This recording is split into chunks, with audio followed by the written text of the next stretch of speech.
बहुत सारे एडिशंस होते हैं, यानी ट्यूब और ओवरी एक दूसरे के साथ चिपके हुए हैं, तो ट्यूब जाके एग को पिकअप नहीं कर सकती जब ओव्यूलेशन होता है तब। There is an average delay of 7 to 10 years from the onset of endometriosis, the initial symptoms, to the diagnosis of endometriosis. It's a sort of a silent killer. The good news is that the pregnancy rates are very good, so you don't have to worry about that. Hello friends, I am doctor सार्थक and हेल्थकास्ट पे आपका फिर से स्वागत है। आज के इस एपिसोड में हम एंडोमेट्रियोसिस की चर्चा को और आगे बढ़ाएंगे। जैसे हमने पॉडकास्ट नंबर 8 में जाना कि एंडोमेट्रियोसिस से मुख्य दो प्रॉब्लम्स होती है। एक सीवियर पेन, जिसके बारे में हमें डॉक्टर शिल्पा और डॉक्टर हेमंत ने एजुकेट किया था, और दूसरा infertility, meaning difficulty in having a pregnancy, जो हमारा आज का विषय है। एंडोमेट्रियोसिस की वजह से so many women are not only deprived of a good quality of life but also their dream of motherhood. And today we have invited India's most renowned experts in endometriosis. Let me introduce to you Dr. Jatin Shah, who is a very renowned fertility specialist, a pioneer in IVF technology. Dr. Jatin is regarded as one of the father figures in the fertility industry of India, and he is one of the most celebrated experts practicing in the city of Mumbai. Thank you, Dr. Jatin sir. It is my pleasure to have you on this podcast, and our viewers are very fortunate to learn from you.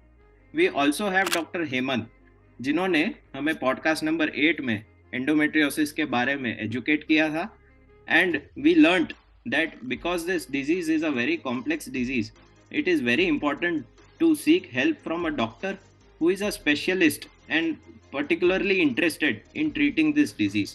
I invite him to this part 2 of this podcast on endometriosis, Dr. Hemant sir. So, Thank you so much, Sarthak. yeah.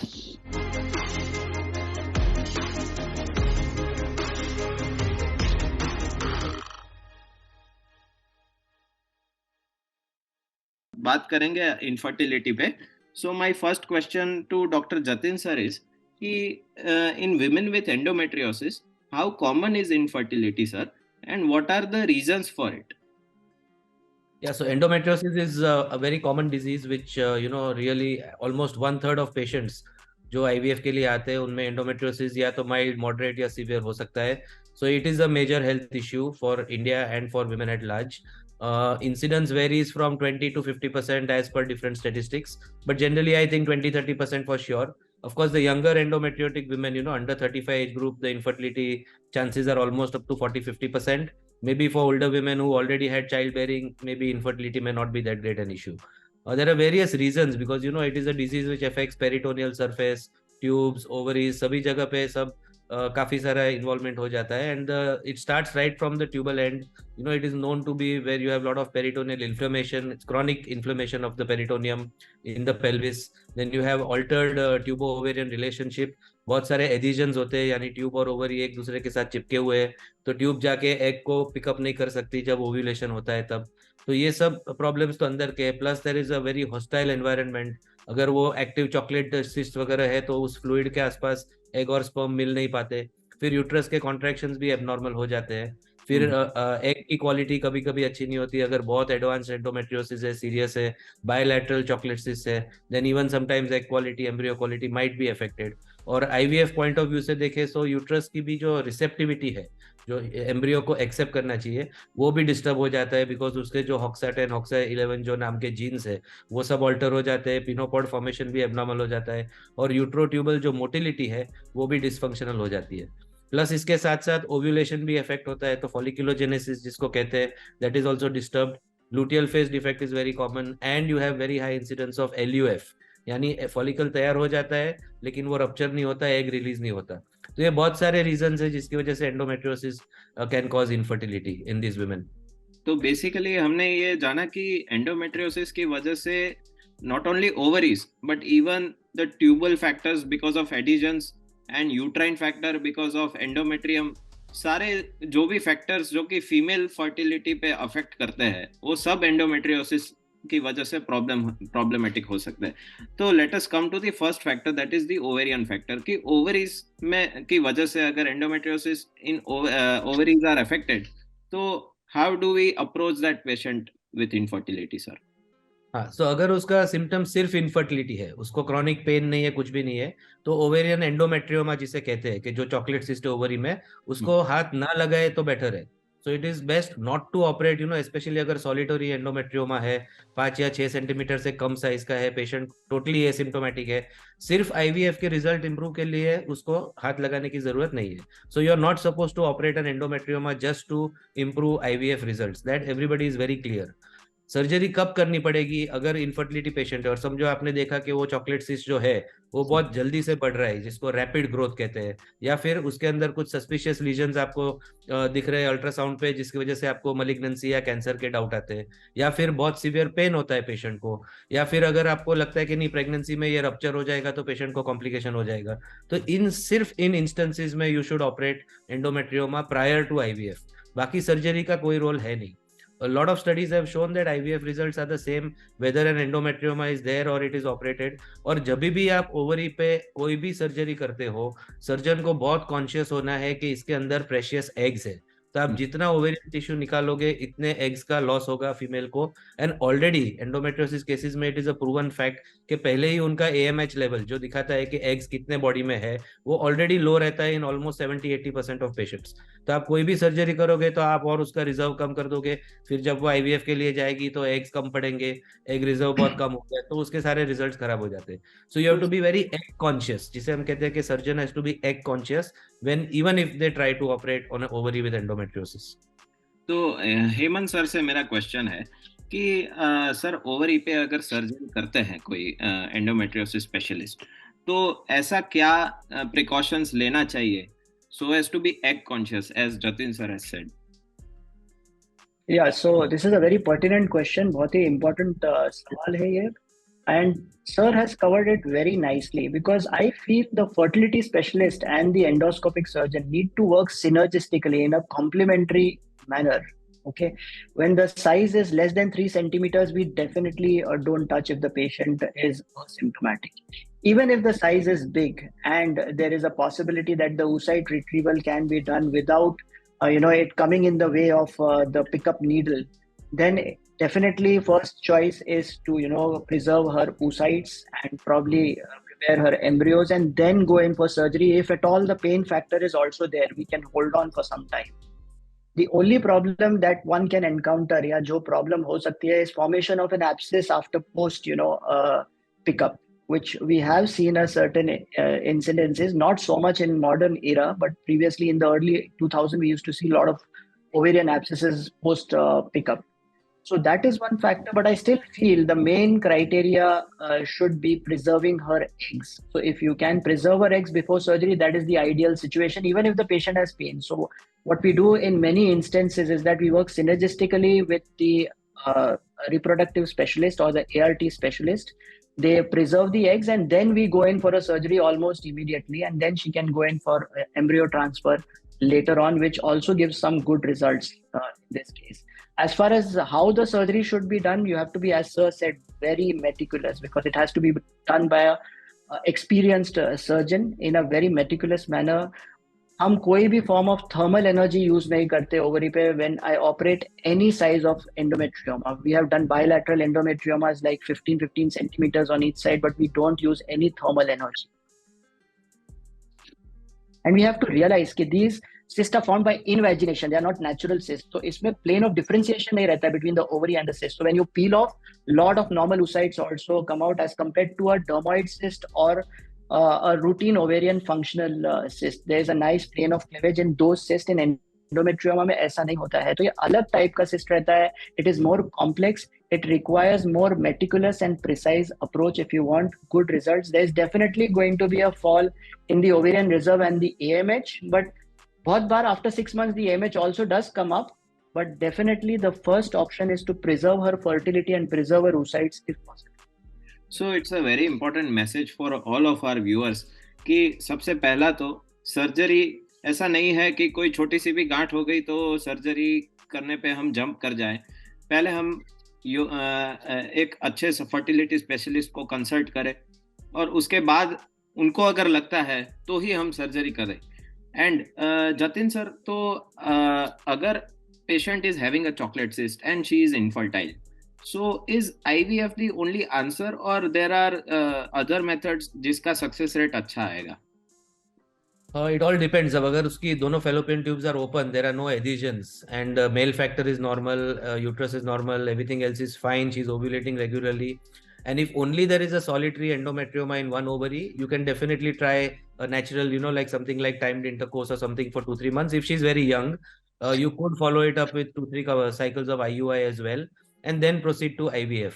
But the new thinking now is that if there is moderate to severe endometriosis, especially peritoneal, then we should not be doing all these treatments, because there is a high chance of endometriosis recurrence with Yes. IUI. Somehow in IUI, we don't go and remove anything. So there is a lot of recurrence, and a lot of studies have shown that even after a good surgery, if you do 3 IUIs and then check after 6 months, there is a higher chance of endometriosis recurrence. Somehow in IVF, this doesn't happen for whatever unknown reasons. So that is one more new trend which is now coming, that if anyone is say 34, 35, AMH is low, you have extensive disease, then obviously IVF is first choice before you do anything else, for two reasons, and especially for the normal people to understand that endometriosis, if to explain very simply, is a menses dependent disease. So Yes. only if she menstruates, it keeps increasing. Now you can stop menstruation for 3 months, 6 months with medicines, with a lot of side effects, with the agonist and so on. But the best way to suppress it is, of course, pregnancy. So if she can get pregnant at the earliest, she will not have menses for 9 months. She will breastfeed and not have menses for another 5-6 months. So 15 months of amenorrhea, not having menstruation itself, is often curative of the disease. So a lot of counseling is required. Even if the woman feels कि no, मुझे और 4-5 साल तक बच्चे नहीं चाहिए, it's always nice, and a lot of them do get convinced that maybe IVF is, and getting pregnant early is the best solution to this otherwise chronic and recurrent disease. And if she doesn't go, like Hemant correctly pointed out, there is a very strong case internationally now that any woman who is nulliparous or young going in for laparoscopic surgery for endometriosis, please try to convince them to first freeze their eggs and embryos, eggs if she's single, embryos if she's married, and then go in for those surgeries, so that at least she has some fertility preserved for future. So this is very, very important message which we have to send out to the entire population. So that's Sarthak, before you go to the next question, can I add one point to Sir's comment? See, we all know that there is an average delay of 7 to 10 years from the onset of endometriosis, the initial symptoms, to the diagnosis of endometriosis. It's a sort of a silent killer, because a lot of misconceptions are surrounding it, even amongst practitioners, even routine gynecologists. So they do get, sort of belittle the symptoms, and, they get neglected. And this is a progressive disease. By the time probably it's diagnosed, almost a lot of damage, as Sir said, the entire milieu inside the pelvis changes. So isliye it is important that, when the patient is diagnosed, we do whatever we want to do as fast as possible in the best possible manner to give a good result to the patient. So time is absolutely very precious, as pointed out by both Dr. Jatin sir and Hemant sir. And कई बार sir, Hemant sir, कई बार ऐसा भी होता है कि nowadays people are delaying marriages, and if somebody is diagnosed with a chocolate cyst and she is having unbearable pain, so when should we take the decision of doing a surgery, or are there even any other medicines that can control the progression of disease? See, I feel the entire treatment of surgical management of endometriosis should be symptom centric. Patient को तकलीफ pen कितना है उस पे हमको ज़्यादा जोर देना चाहिए, apart from the other things. The other things like our age, desire to get pregnant, those are also there. But the pain factor and the quality of life, as we'll be discussing further also when we discuss deep infiltrating endometriosis. But as far as ovarian endometrioma goes, if she has pain, uska matlab there is more involvement. Because if you see, around 40% of the patients with ovarian endometrioma, they are going to have, deep infiltrating endometriosis involving the peritoneal surface also. So we need to evaluate the patient properly. Imaging study बराबर से होनी चाहिए, detailed USG mapping और MRI evaluation होना चाहिए patient का, where we can see more, more information we can gather as to what is the cause of the pain. And as I said, if the pain is immense and if fertility is the goal, then we should definitely aim to preserve the oocytes first before doing anything else. Temporary pain relief can probably be achieved with medical management, but the problem is medical management, as soon as you stop, as Sir said, it's a temporary suppression of the entire axis, the hypothalamic pituitary axis जो होता है, जो menses को control करता है, उसको हम suppress कर देते हैं by medicine. And these endometriotic lesions are also hormone dependent, like oestrogen dependent. तो एक बार सप्रेस हो जाता है तो the lesions they sleep for some time, in simple terms. But एक बार मेडिसिन स्टॉप कर दिया, देन वापस द सिम्टम्स फिर से आ जाते हैं.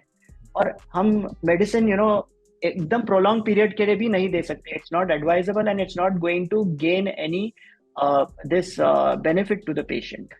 So the best thing is you can cover it up first line with temporary medical management, but eventually she might require surgery if she has pain. Sir, nowadays, because of good diagnostic capabilities, we are also seeing patients who are in their young age, 20s में होते हैं, and they have not so symptomatic, I would say, but they have chocolate cysts, maybe 3-4 centimeter, pain भी नहीं है. So, is it necessary to put them on any medicines, or you should just follow it up? Yeah, it's again बहुत ही अच्छा important सवाल है, because बहुत सारे हमारे पास ऐसे patients आते हैं, and in the last 10 years we have seen an exponential rise in adolescent group also of endometriosis. The youngest I have seen is I think around 15-16 year old, and they are symptomatic also, and good number are asymptomatic जिनको कुछ तकलीफ नहीं होती है. My this is, and I think the general guideline is, if the patient is asymptomatic and if the size is not very big, then to leave it alone, just follow up. Because see, any surgery is definitely, these surgeries can be very high risk and complicated surgeries if there is involvement of other organs like intestine, bladder ka involvement hai. So if the patient doesn't have any symptoms, it's not necessary to do anything for the patient upfront. Just follow up the patient. If the patient has mild pain also, you can definitely start her on some medical management initially and give her a trial of medical management. Watchful expectancy is the best thing in these cases. Perfect. Thank you so much, sir. That was very insightful. Coming to the next topic, often, Jatin sir, often we see that endometriosis is associated with adenomyosis. जिसको कि we can say there are implants of endometrium inside the myometrium, जो muscle layer uterus का होता है, और उसकी वजह से यूट्रस की वॉल थिकंड हो जाती है. सो इससे पेन तो काफी होता है, but is this also a cause of infertility? Yeah, so there's been a big turnaround on this aspect. Till now, until about maybe 6 months ago, we always thought that adenomyosis has a huge detrimental effect on IVF results. And there were a lot of studies which showed that your pregnancy rate will reduce by 50%, miscarriage rate will increase threefold, and there were a lot of these studies which agreed to the same. But recently we have one of the largest trials conducted by Higgins, where he corrected for age, for AMH, for other fertility parameters, and it's a very huge study, and they have clearly shown that adenomyosis does not have any impact on reproductive outcomes in IVF unless it is very severe. So we are talking of, say, bigger than a 11 or 12 week size uterus, where definitely there will be some pregnancy complications or miscarriages or any of that. But what we thought, when you see those mild adenomyosis patients, where you see almost 5 to 10% of patients will have a little bit of adenomyosis in the myometrium, we can reassure them that the IVF results will not change because of the adenomyosis. So there is no need for aggressive, that wedge resection and debulking surgeries for them. Only if it's a huge uterus and you really had 2-3 IVF failures or a miscarriage or 2 miscarriages, then maybe I'm sure Hemant sir and some expert surgeon can go in and do a debulking of the uterine fundus. But otherwise, this is a really eye-opening surgery that we don't need study, which we don't need unnecessary surgeries on adenomyotic uteri unless it is severely indicated. So there is no impact on reproductive outcomes like pregnancy rate or recurrent miscarriages. So this is really a big advance that we have had recently for adenomyosis and IVF. Sir, IVF के success rate में भी फर्क नहीं पड़ता है with adenomyosis? No, IVF success rate both in endometriosis and adenomyosis. So that's a good question, because everybody has this feeling that, endometriosis, so her pregnancy rates will not be good and so on. So now we have very large meta-analysis which have clearly shown that when you compare endometriosis to, say, tubal factory infertility, your clinical pregnancy rate is the same, your live birth rate is the same, early pregnancy loss is the same. The only difference is the cumulative live birth rate. So, nowadays we like to get maximum eggs in the first cycle and then keep doing frozen transfers. And all the frozen transfers put together is then called a cumulative live birth rate, means how many got pregnant after all frozen transfers. So that in endometriosis is low because you don't get that many eggs. So egg quality is the same as non-endometriosis. Now, suppose it's a 38-year-old, you have to compare to a 38-year-old tubal factor, right? You can't compare to a young tubal factor. So if you control all the other factors, then endometriosis per se does not reduce clinical pregnancy rate, but only reduces cumulative pregnancy rate because you get lower number of eggs, lower number of embryos for freezing, and therefore your overall pregnancy rate may look lower. So they have done this study where they've compared endometriosis versus non-endometriosis. In endometriosis, they have compared peritoneal versus those with endometriomas. And in endometriomas, they have compared those who had aspiration of the fluid before IVF versus cystectomy before IVF.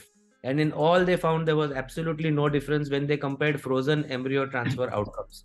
So the take-home message here is that not to do fresh embryo transfer. We know in fresh endometriosis, there is a lot of abnormal uterine activity and endometrial receptivity is not the best.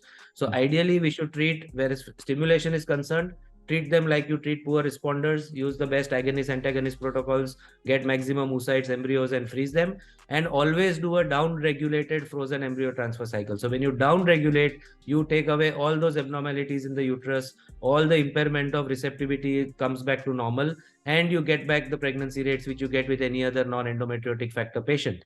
So this is very, very important. And the biggest thing, I see that a lot of surgeons, after doing a endoscopy, a good laparoscopic surgery, still want to give 3 months of agonist depot preparations before sending for IVF. Now, this is also now proven to be of absolutely no benefit. So there is a huge trial recently that agonist Cochrane review that agonist 3 months pre-treatment before IVF does not improve outcomes. Then someone said, okay, Dynogest because it's a cheaper alternative. Dynogest 3 months before may be a cheaper alternative, but does not improve IVF outcomes. So if you've done a good surgery, but if you feel AMH is low, male factor is there, tubes are all really not looking good, straight away she goes for IVF to get the maximum benefit of your surgery rather than suffering all the side effects for 3 months, of these agonist depots and estrogen and bone loss and back pains and all that, which is quite severe. So this is, I think, in general, what they should remember for IVF. But the good news is that the pregnancy rates are very good, so you don't have to worry about that. So that's a very heartening to know that पहले जो माना जाता था और now suddenly a lot of things have changed in the perception of fertility. तो Hemant sir, एडिनोमायोटिक uterus अगर है किसी को, तो उसमें सर्जरी का रोल कब आता है? Here, I will totally agree with Jatin sir. What he has said is absolutely to the T. Okay, he's hit the nail absolutely right at the right spot. Fertility, there's no role of adenomyoma surgery for fertility enhancement. Okay, it should, if at all, be done for pain. Now, pain is for a very high pain score. If the patient has, we obviously score the pain. We have various visual analog scores and all. So the patient pain factor is more than, say, 7 on 10 or 8 on 10, 10 on 10. Some of them have localized adenomyoma, local adenomyosis, not the diffuse adenomyosis, with cystic changes. Now, these cystic changes are nothing but collection of blood, and they bleed every month in response to the hormones. As the endometrium bleeds, they respond similarly. Now, the endometrial blood has an outlet through the cervix. This blood is congested inside within the myometrium, has no outlet, and gives rise to severe pain. So I have operated some girls at 18 years and 19 years also because there was no other, they did not respond to medical management also. We had to do that. But focal adenomyosis is more or less a little bit like myomectomy, okay, where you can do a selective circumscribed incision and suture it back, although there is loss of myometrium, but the destruction is definitely less as compared to diffuse, where the entire uterine myometrium right up to junctional zone is involved. Okay, in those cases and in any case of adenomyoma, the criteria should be pain, medical management should be tried upfront, and if the fertility is the concern, she should first go for fertility treatment and then think about the surgical aspect. I think sir has covered the fertility aspect very well. Yes, sir. Sir, my one question to Jatin sir is if a lady is having globular adenomyosis, पूरा uterus is thickened and size is approximately 12 weeks, and she is having infertility. तो इसमें IVF का success rate कितना हो सकता है? Is it lesser और equal to normal? Can they have hope? Yeah, that's what I just told you. That's what the new study is showing us. And in my own experience, I have had really good outcomes as far as 10 weeks, 11 weeks goes. 12 is sitting on the fence. So what I would normally recommend is that, okay, you do an IVF. Suppose you have 10 frozen embryos. I'll put 2. If she gets pregnant, fine. Or if she doesn't get pregnant or has a miscarriage, then I would definitely consider a surgery for debulking and then move in for the next one. And this I remember, 20 years ago, I had this one patient who had almost a 12 to 14 week size adenomyotic uterus. She had failed 3 IVF cycles in Chennai. Then she failed one with me, but I told her we'll only try one. And if it doesn't work, then in those days, of course, lap surgery was not so advanced. So I told her we'll go for the wedge resection for adenomyosis. And then I had referred to one of my friends who was a leading surgeon in Chennai because she was from there. And he did a very good job. And when she came back to me, the uterus looked absolutely normal size and all.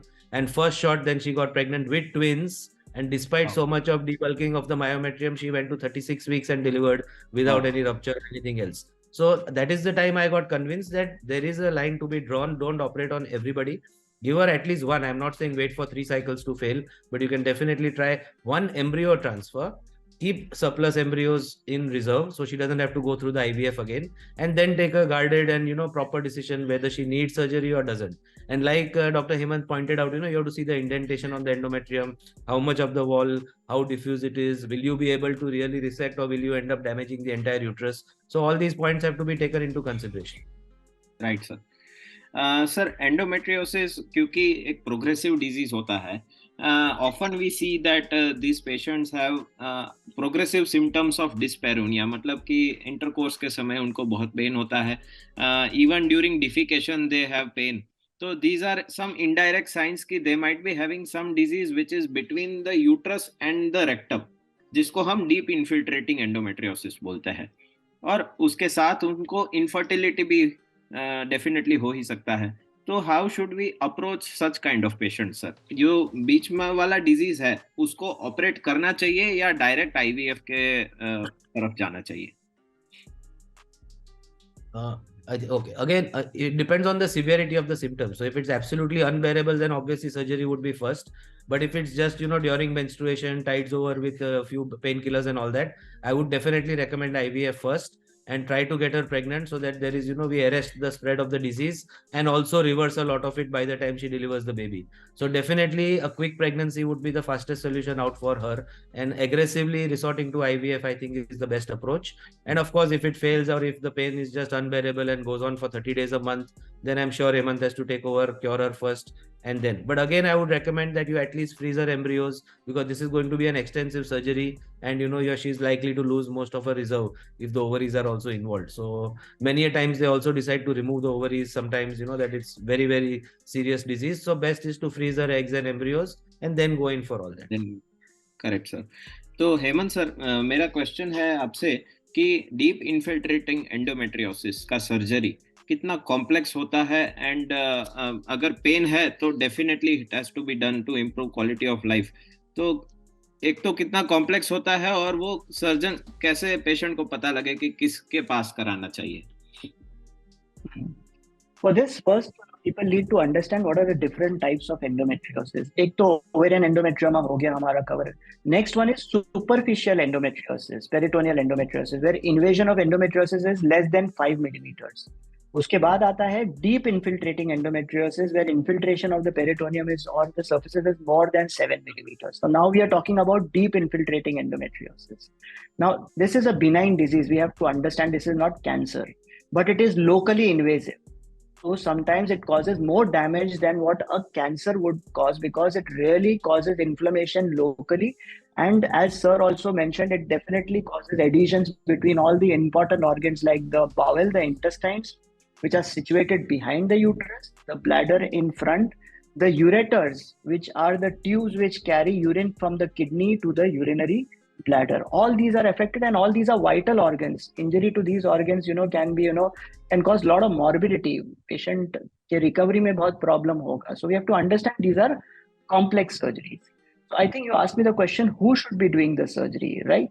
And yes, because they are very complex. I guess they are the most difficult surgeries in gynecology and even Absolutely. So cancer surgery. Yeah, so endometriosis surgery is considered as the pinnacle of complex surgeries in pelvic surgeries. Okay, it's more complex than operable cancer surgeries. There's no doubt about it. Even if you ask oncosurgeons, they will tell you the same. Now, who should be operating? As you mentioned in your first introduction or in your first few sentences, that there are some people who have special interest towards this field, towards endometriosis. They have focused themselves, they have honed their skills over a period of time to deal with these kind of situations, which a routine gynecologist is not prepared, because it's not really part of the residency training program also. Okay, we are not really taught how to deal with the ureters, the bowel, and the bladder. Now you will, again, the next question coming in the mind of people and other consultants is, there are other specialists like the colorectal surgeons and the urologists. But the problem is, endometriosis is a gynecological disease. Nobody can understand the etiopathogenesis and progression of endometriosis better than a gynecologist, not a colorectal surgeon, not an oncosurgeon, and not a urologist, because they have never seen this kind of a pathology. So at the most is that you should be in charge of the ship over here. You're the captain of the ship as an endometriosis excision specialist. The other people are just giving you, ancillary or, complementary support, if you require something extensive. So basically, people who are focused with special interest in this field, have developed this practice over a period of time with good experience. And that is why these are not called as gynecologists. They are called as pelvic endoscopic surgeons, because they don't deal only with the uterus, but they know how to manage the bowel, the ureter, the bladder, and everything within the pelvis. The entire pelvis is their domain. So these people should actually be labeled as endometriosis excision specialist, as the new trend is, and they only should be operating on complex endometriosis. So sir, जितना मुझे समझ आता है कि जैसे cancer के लिए cancer surgeons are already there, they have their own training programmes, जिसका डिग्री आता है, उसके बाद वो ऑपरेट करते हैं. But there is no formal training programmes for endometriosis surgery. ऐसा कोई डिग्री भी नहीं है जो सर्टिफाई करता है कि भाई ये surgeon is the best surgeon to do endometriosis. तो I think it's an evolving field and धीरे धीरे अवेयरनेस बढ़ता चला जा रहा है. And is there any organization in India who is working towards this कि इसका development हो? There is nothing positively happening right now, but I think in the future, with the cases of endometriosis rising so exponentially, the awareness increasing, I think endometriosis is finally going to become a subspecialty, just like IVF or something of that sort, and that is the need of the hour. Because जैसे आपने बताया, there are very few people who are trained in doing these things, and we are doing it out of passion because we are interested in this field, and basically it gives us a lot of joy to deal with these conditions and probably give relief from pain and the kind of suffering they are undergoing. Because many people over here we see, they don't want a kid when they come to us. They have undergone IVF treatment, they have undergone failure, but they're suffering so much in pain, they want everything out. They said, we don't want a child now. हमको uterus, ovary सब निकाल दो, just relieve us of this condition. We have seen so many patients having suicidal tendencies. So this disease not only causes physical problem, it causes mental, psychosocial, even to an extent an economic side effect, because lot of loss of productive years of a female are gone because of the suffering and the quality of life she is having.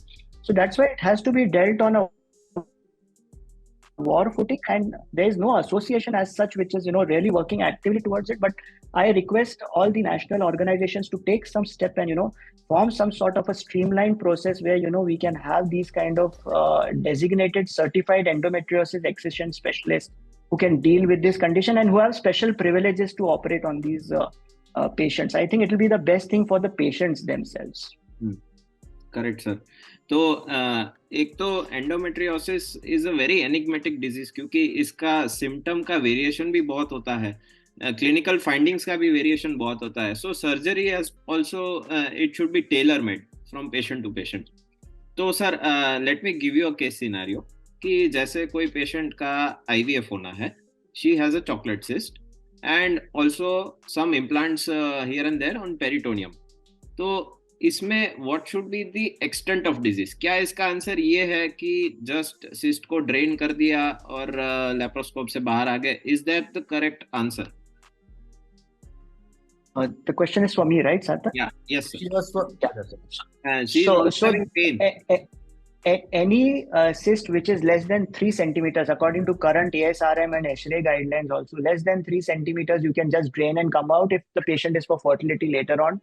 Don't try to peel off the cyst so much. But if the cyst is more than, say, 4 to 5 centimeters, then definitely cystectomy is the way out. That is, वो cyst के wall को हमको पूरी तरह निकालना है, खाली अंदर ड्रेन करके उसको पंक्चर करके it's going to recur in few months itself. Whereas when you do a cystectomy, yes, there is loss of ovarian function to some extent, but if done meticulously, the AMH might not fall so much, and if the need is there, you have to do it.